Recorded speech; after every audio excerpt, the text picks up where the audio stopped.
Hey everybody, it's after the close on Tuesday, March 3rd, taking a look at the S&P 500 as we get ready to trade Wednesday, March 4th. I wanted to show you something real quick. This is that fork chart that I've been showing you guys, and I used it on Sunday night just to have a sort of a clean slate and show you the next couple of lows down that I thought we would maybe run to, provided that Friday's low wasn't it for now. And then after I was done making that video and posting that for you, I threw this new fork on the chart because I was like, we got a really distinct third swing, price swing that we can use now with the low that we set on Friday. And I thought, if that low were to hold, then we've got a viable brand new bull fork that we can use. And it uses the October low, the all-time high that we made in February, and then the low that we made on Friday, which stands as our 2020 low. So we draw that fork using the software in Thinkorswim, and it just naturally extends itself out. And here's the median line, so that median line is going to be our target. And lo and behold, here is that same exact chart in close-up. Look at what held exactly at the high today. We tagged the median line of this thing just perfectly, rejected it, and fell back from it. This median line rises to about 3140 tomorrow. So if we do get in here and make a higher high tomorrow, but don't seem to be able to get past about 3140 or so, once again, it might be this bull fork median line acting as resistance for us. If we come in tomorrow and we sell off, the bottom of this fork gives us a line that we can use to sort of crawl along and make a higher low against the one that we struck on Friday. And the bottom of this fork is about 2863. I'll give you an exact level later on when I get a chance to blow this chart up and look at it closely and put a grid on it and get an exact read. But I thought that was kind of interesting. So anyway, let's take a look at the roadmap real quick and see what's going on, in the meantime here. We got our 10-day crossing down through our 100-day that happened today. And our high of the day made a run at this but fell short of it. We sold back off, came all the way down here, and we held above this 2974 level. When you look at where this line is drawn, I marked this as where we opened Monday, opened the month of March, and had we broken down below this level, we would have gone into an engulfing or a bearish outside reversal day on this daily time frame. And then if we had sold off down below and closed below yesterday's low, we would have been in a bearish engulfing state.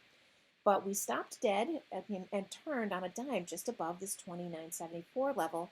And when you look here, you can see here's last Thursday, here's Friday down below, and then Monday, Tuesday. So I think as long as we keep towing the line here and holding above 2974, there seems to be an effort to sort of lock out this and treat this as sort of an anomaly this day that happened on Friday. Our 10-day simple moving average does pull through and keeps falling tomorrow. It's probably going to be right about in here. So if we can come in tomorrow, take out the 200-day, move past the 10-day simple moving average, maybe get stuck up and hung up at 3140 and fall back again.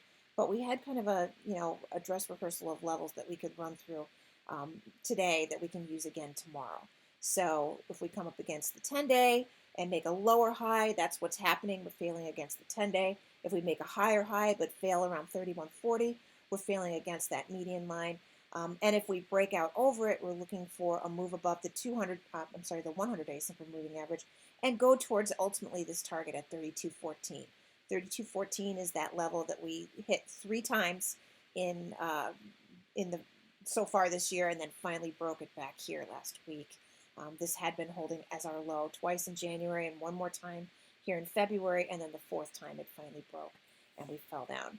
If we come in tomorrow, fail at the 200-day simple moving average, and then break yesterday's low and do fall down below 2974, then we're looking indeed at Friday's levels, and it wasn't an anomaly. And maybe the bottom of this bull fork holds us. And if it doesn't, then we get back into the stuff that I was discussing on Sunday's video. We get back into looking at possibly making a lower low and therefore going on to test the August low. At the August low, back testing and holding above that, we would be about 16.8% off the all-time high and holding above the August low. If we break down lower than that, maybe we come down to about 27.87. I can't remember why that makes any. Oh, you know what that is? It's that would be an extra 2% off of where we already came down to with Friday's low. But if we really get rolling to the downside, we could make an attempt at a full 20% off the all-time high and stop short of that. Backtest and hold above the June low at 27.31 or so, and that would be 19.5% off of the all-time high. So once again, that was all explained on Sunday night's video. So if you want to go into the YouTube channel and hear about that in a little bit more detail, you can. But just going over that real quick. Okay, have a great rest of your evening, and we'll see you on Wednesday.